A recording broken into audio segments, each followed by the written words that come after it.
it's time to dish with D. That's me. You're on the deck, D. It's time for another talk. It is. A lot of you really enjoyed my fats discussion and my carbohydrates discussion a few weeks back, and asked D, can you talk about food addiction? Because I talk about it a lot on my vlogs, a lot. So somebody's, and I'm putting this out there. I am not a professional.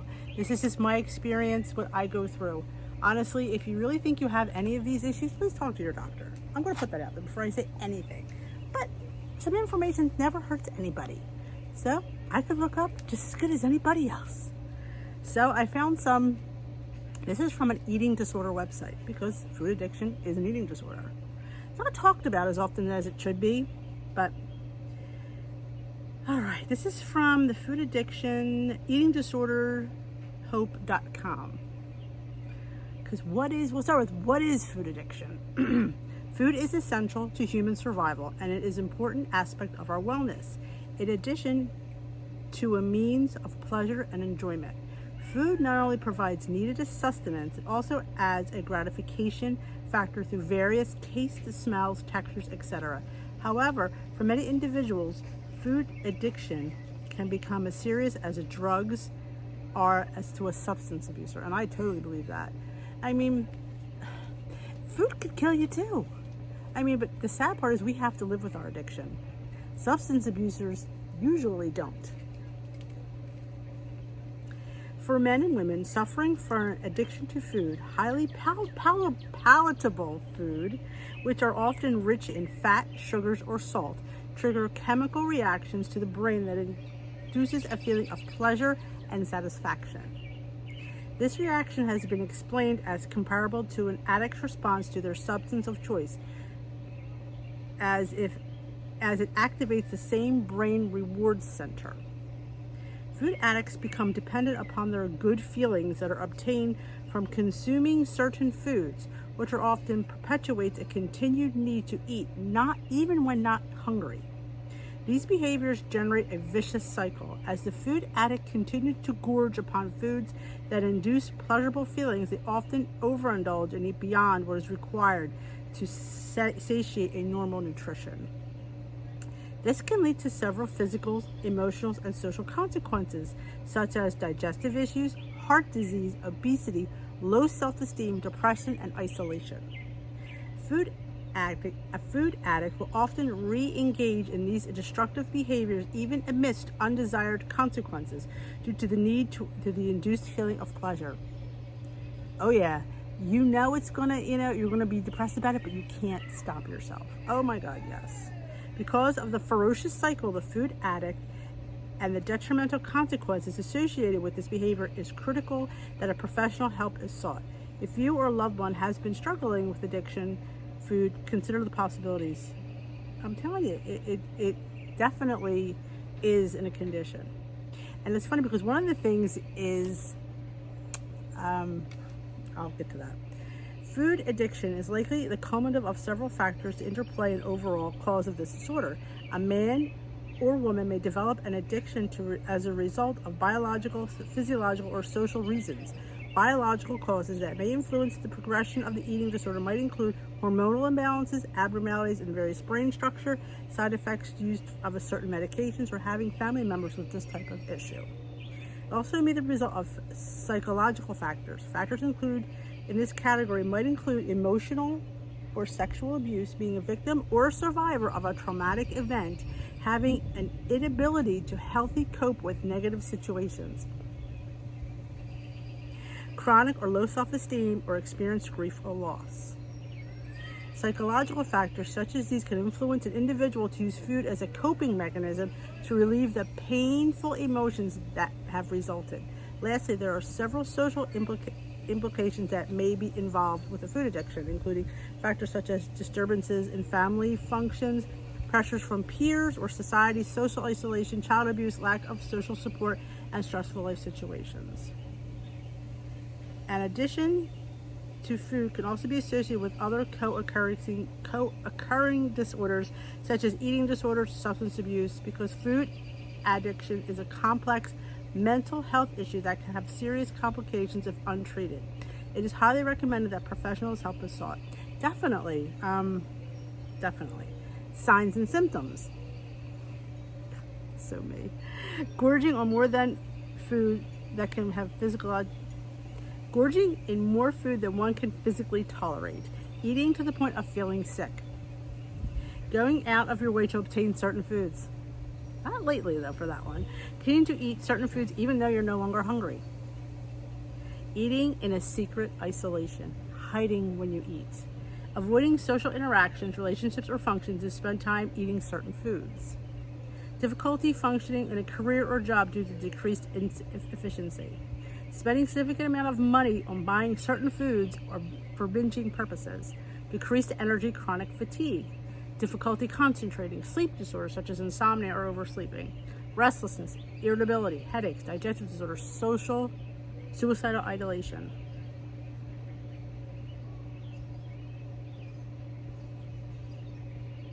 Physical effects. A food addict can result in many negative physical consequences to the body. Heart disease, diabetes, digestive problems, malnutrition, obesity, chronic fatigue, chronic pain, sleep disorders, reduced sex drive, headaches, lethargy, arthritis, stroke, kidney disease, osteoporosis.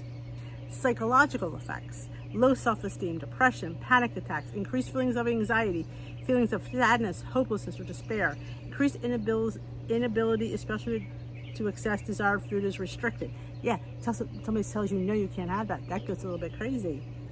Emotional detachment or numbness, suicidal. Finally, food addiction can have an impact on your social life and relationships. Decreased performance at work, isolation from loved ones, division with family units, lack of enjoyment in hobbies you once enjoyed, avoidance in social situations, risk of jeopardizing finances or career. There definitely is treatment. I don't think I was as bad as some of these things are, but I think I definitely had the tendencies. I mean, I definitely, you saw last week, I told you, I gorged on a whole bag of those, I gorged now on healthier stuff. Okay, it's only better. The puff corn. I was eating that puff corn until my husband said, "Are you going to eat that whole bag?" And poof, I was like out of the fog. So I definitely think like I said, I could eat and eat. Like the taste of something and the pleasure that gave me just continued. And yeah, that's how I probably packed on the pounds, quite honestly, because you see the food I eat. I eat a lot of food. So I'm definitely eating a lot. I mentioned an article, which I didn't see in this one, but there was one that said you should definitely eat 3 meals a day. Definitely eat. Don't let yourself get hungry. You know, I hear people say, "Oh, I wasn't hungry for lunch."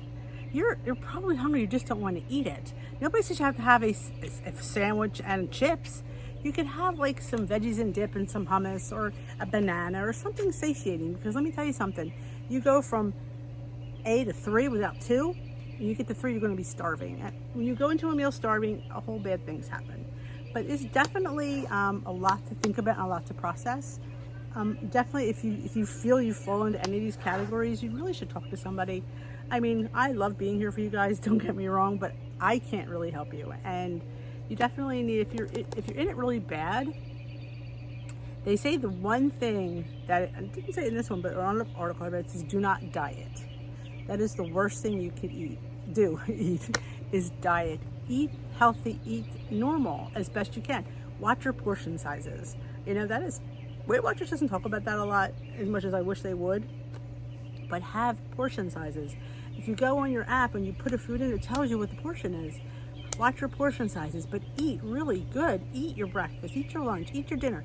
Fit in some snacks. Have a dessert once in a while. Enjoy your food. Don't be sitting there denying yourself something. Of course, people will be like, well, if I eat that, it's going to trigger something. Certain foods are trigger foods, and it said that. Now, should you avoid those trigger foods? I think I would avoid them for the most part, but definitely try fitting them in and try reining them in. Like, that's why I like the small individual bags. I am not likely to open another bag. But honestly, if I had a whole bag of something that was a trigger food, like restaurant tortilla chips, yeah, I have a problem with them. And I sit there and tell you that open and honestly. When I'm there, I can't stop. So sometimes if we go out and I'm in a good frame of mind, which sometimes frame of mind helps. See, I was depressed that day because of the scale. But when I've gone on in there, there's times where I haven't had any. I'm better if I don't have any for certain things, and that would be one of them. We would go to Chili's and you get the bottomless chips. We would get them because you have 4 men with you. You got to get the bottomless chips. That's how it goes. But if I don't have any, I'm usually good. But when I start, or I'll wait till they're done and there's only a few left, then I'll just finish them. So that's a win.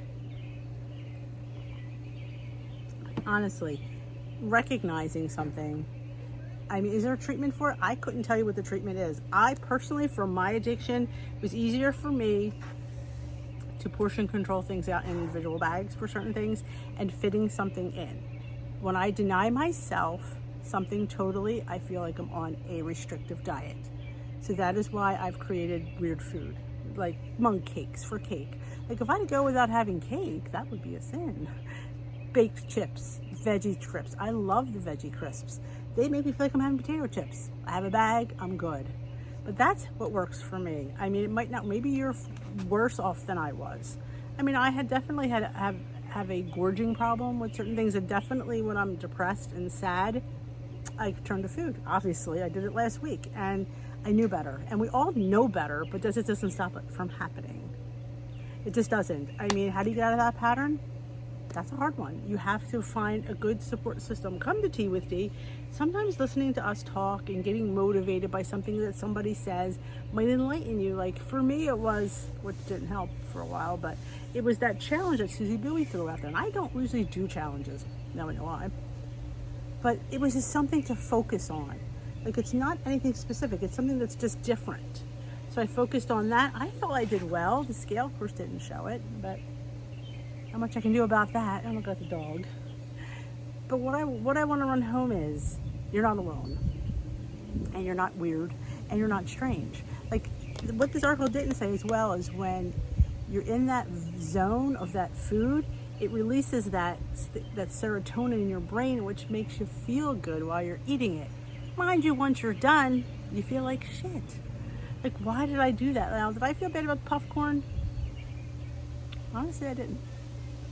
Well, because I knew that whole bag of it wasn't like I ate a bag of Doritos. That would have been way worse, calorie-wise, point-wise.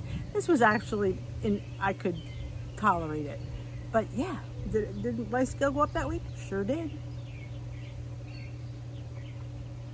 But all I could say is, find a support system, talk it out to somebody, acknowledge it. Sometimes when you say to yourself, I have a little bit of a binging problem, what could I do about it? You know, when you say it out loud, like this channel has helped me by voicing my opinions out here and talking to you guys and giving you what's happened in my life has helped me out tremendously because I could hear it. Maybe I'm an auditory learner because saying it and hearing it back and go, wow, it helps me tremendously. So that is why I do it, and I hope that this gave you some insight to this because, like I said, I don't know much. I don't consider myself a professional at all. I'm a girl on a journey, sharing it with you fine folks. So I hope you enjoyed this little foray into this. It's a little touching on the subject. We'll go into deep.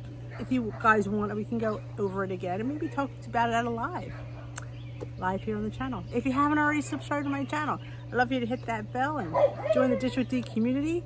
And if you enjoy this, give them a thumbs up if you like these little tutorial vlogs. I do not like the Weight Watchers topic.